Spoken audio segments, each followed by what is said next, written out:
there. Subscribe to my channel. And also press this bell icon. प्रश्न संख्या 1। विकलांग व्यक्तियों का अंतर्राष्ट्रीय दिवस हर साल 3 दिसंबर को मनाया जाता है। किस वर्ष में इस दिन को मनाना शुरू किया गया था? Option 1 1990, option 2 1992, option 3 1994, option 4 1996।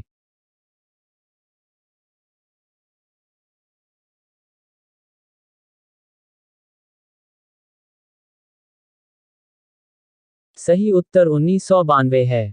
विकलांग व्यक्तियों का अंतर्राष्ट्रीय दिवस हर साल 3 दिसंबर को मनाया जाता है।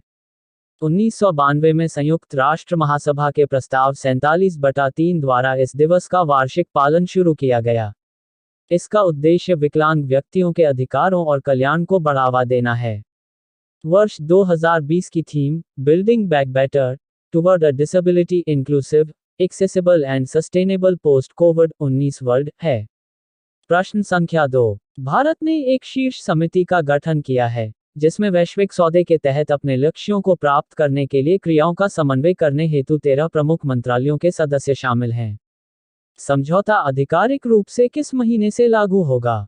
ऑप्शन 1 जनवरी 2021, ऑप्शन 2 फरवरी 2021, ऑप्शन 3 मार्च 2021, ऑप्शन 4 अप्रैल 2021।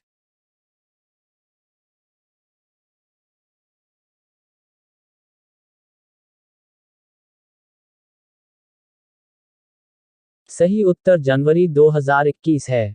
भारत ने एक शीर्ष समिति का गठन किया है, जिसमें वैश्विक सौदे के तहत अपने लक्ष्यों को प्राप्त करने के लिए क्रियाओं का समन्वय करने हेतु 13 प्रमुख मंत्रालयों के सदस्य शामिल हैं। यह समझौता आधिकारिक रूप से 1 जनवरी 2021 से लागू होगा। शीर्ष निकाय 2020 के बाद की अवधि में पेरिस समझौते के तहत भारत में कार्बन बाजारों को विनियमित करने के लिए एक राष्ट्रीय प्राधिकरण के रूप में कार्य करेगा। पर्यावरण सचिव आर.पी. गुप्ता द्वारा निर्देशित 17 सदस्यीय समिति भारत के राष्ट्रीय रूप से निर्धारित योगदान एनडीसी प्रतिज्ञाओं को पूरा करने के लिए संबंधित मंत्रालयों की जिम्मेदारियों को परिभाषित करेगी। प्रश्न संख्या 3। दिसंबर 2020 में डोईवाला में सूर्यधर झील का उद्घाटन किसने किया? Option 1 Satpal Maharaj, option 2 Ramesh Pokhriyal, option 3 Trivendra Singh Rawat, option 4 Jairam Thakur.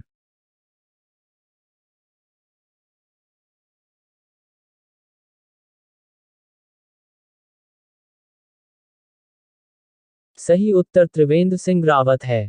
Uttarakhand के मुख्यमंत्री त्रिवेंद्र सिंह रावत ने डोईवाला में सूर्यधर झील का उद्घाटन किया। यह आसपास के लगभग 20 गांवों की पीने के पानी और सिंचाई संबंधी जरूरतों को संबोधित करेगा और आने वाले समय में एक प्रमुख पर्यटन और जल खेल गंतव्य बनने के लिए भी तैयार है।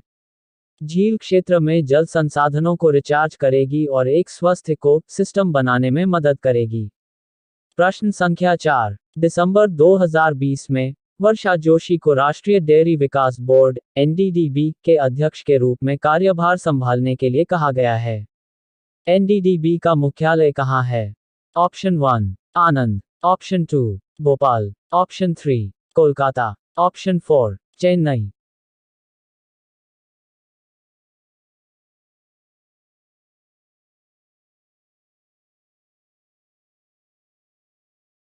सही उत्तर आनंद है। राष्ट्रीय डेयरी विकास बोर्ड एनडीडीबी के अध्यक्ष दिलीप रथ केंद्र सरकार से विस्तार प्राप्त करने में विफल रहे। पूर्णकालिक अध्यक्ष नियुक्त किए जाने तक सरकार ने वर्षा जोशी, जो कि पशुपालन एवं डेयरी मंत्रालय में संयुक्त सचिव हैं, को एनडीडीबी के अध्यक्ष के रूप में कार्यभार संभालने के लिए कहा है। राष्ट्रीय डेयरी विकास बोर्ड 1965 में बनाया गया था। इसका मुख्यालय पूरे देश में क्षेत्रीय कार्यालयों के साथ गुजरात के आनंद में है। प्रश्न संख्या 5। निम्न में से किसने और ब्लैकबेरी ने ब्लैकबेरी के intelligent vehicle data platform IV को विकसित करने और विपणन के लिए एक बहुवर्ष वैश्विक समझौते की घोषणा की है? Option 1 Microsoft Azure, option 2 Oracle Corporation, option 3 Cisco Systems, option 4 Amazon Web Services.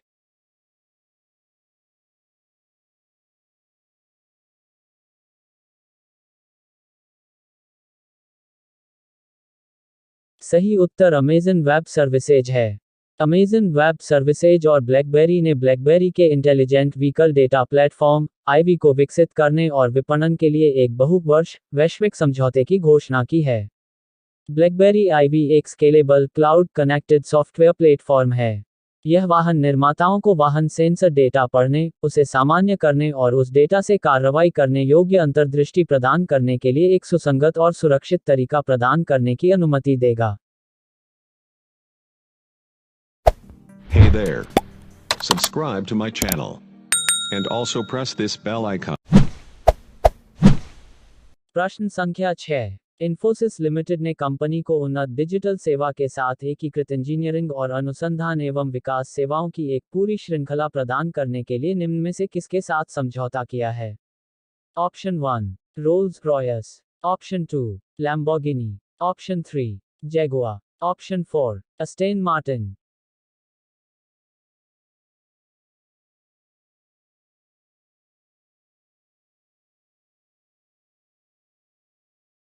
सही उत्तर रोल्स रॉयस है।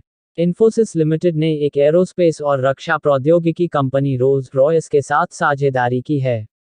इसके तहत रोल्स रॉयस बेंगलुरु के इन्फोसिस में सिविल एरोस्पेस में अपनी इंजीनियरिंग केंद्र क्षमताओं के एक महत्वपूर्ण हिस्से का परिवर्तन करेगा। इन्फोसिस रोल्स रॉयस को उन्नत डिजिटल सेवा के साथ एकीकृत इंजीनियरिंग और अनुसंधान एवं विकास सेवाओं की एक पूरी श्रृंखला प्रदान करेगा। प्रश्न संख्या 7। दिसंबर 2020 में पेटीएम ने एमएसएमई को तत्काल डिजिटल ऋण के साथ सशक्त बनाने के लिए निम्न में से किसके साथ अपनी साझेदारी की घोषणा की? ऑप्शन 1 उज्जीवन लघु वित्त bank, option 2 Janalakshmi small finance bank, option 3 Equitas small finance bank, option 4 Suryoday लघु वित्त बैंक।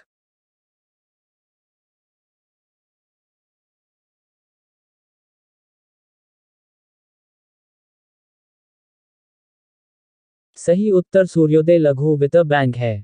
पेटीएम ने एमएसएमई को तत्काल डिजिटल ऋण के साथ सशक्त बनाने के लिए सूर्योदय लघु वित्त बैंक के साथ अपनी साझेदारी की घोषणा की है।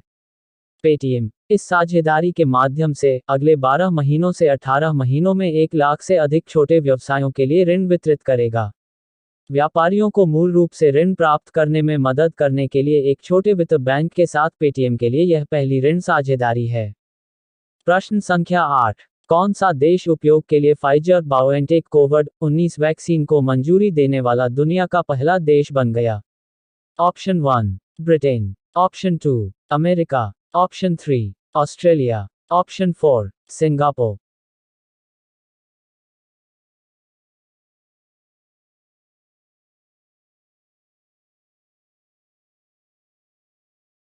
सही उत्तर ब्रिटेन है। उपयोग के लिए फाइजर बायोएनटेक कोविड-19 वैक्सीन को मंजूरी देने वाला ब्रिटेन दुनिया का पहला देश बन गया। दिसंबर 2020 की शुरुआत से इसे शुरू कर दिया जाएगा। ब्रिटिश नियामक medicine and health care products regulatory agency (MHRA) ने घोषणा की कि टीका 95% तक सुरक्षा प्रदान करता है और कोविड-19 के खिलाफ टीकाकरण के लिए इस्तेमाल किया जाना सुरक्षित है। यूके ने वैक्सीन की 40 मिलियन खुराक देने का आदेश दिया है, जिसके तहत प्रत्येक व्यक्ति को 2 शॉट के साथ 20 मिलियन लोगों को टीका लगाया जाएगा। टीकाकरण की जल्द ही शुरू होने की उम्मीद है और इसे पहले उच्च प्राथमिकता वाले समूहों तक पहुंचाया जाएगा।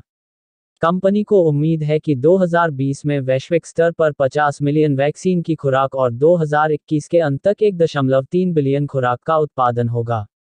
प्रश्न संख्या 9। उत्तर प्रदेश के लिए पहली बार लखनऊ नगर निगम के 200 करोड़ रुपए के बॉन्ड को निम्न में से किस पर दिसंबर 2020 में सूचीबद्ध किया गया? Option 1 Bombay stock exchange, option 2 Ahmedabad stock exchange, option 3 national stock exchange, option 4 Madras stock exchange.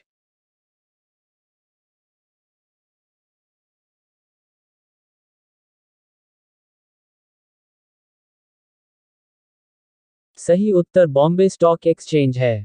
Uttar Pradesh के लिए पहली बार लखनऊ नगर निगम के 200 करोड़ रुपए के बॉन्ड को मुंबई में बॉम्बे स्टॉक एक्सचेंज (BSE) पर 2 दिसंबर 2020 को सूचीबद्ध किया गया। 1997 में देश में नागरिक निकायों द्वारा नगरपालिका बॉन्ड जारी करने की प्रक्रिया शुरू होने के बावजूद लखनऊ नगर निगम उत्तर भारत में बॉन्ड जारी करने वाला पहला नागरिक निकाय बन गया है। प्रश्न संख्या 10। दिसंबर 2020 में उड़ीसा के पुरी जिले के कोणार्क के चंद्रभागा तट पर अंतर्राष्ट्रीय रेत कला महोत्सव का कौन सा संस्करण शुरू हुआ? ऑप्शन 1 6ठा, ऑप्शन 2 7वां, ऑप्शन 3 8वां, ऑप्शन 4 9वां।